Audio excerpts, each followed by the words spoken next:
So welcome back to our channel 1-2-Step. In this video, I'm going to be showing you guys on how you can change network in your Trust wallet. So guys, if you're not satisfied with the current network that you have and you want to change it, but you don't know how, then this video is for you. So once you've opened Trust wallet like I have, you would be shown this home page right here. So in order to change your network, we need to go to settings. So we're on the home page and the settings is right next to history over here.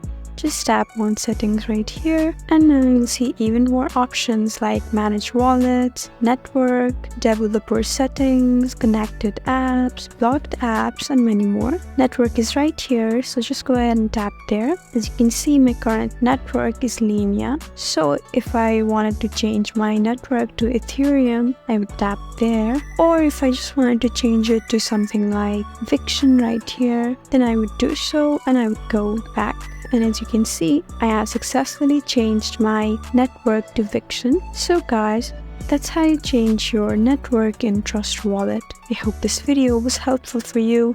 If you found this video helpful, please leave us a like and drop us a comment down below. And if you want more helpful videos like these, then please subscribe to our channel. We'll see you again next time. Thank you for watching.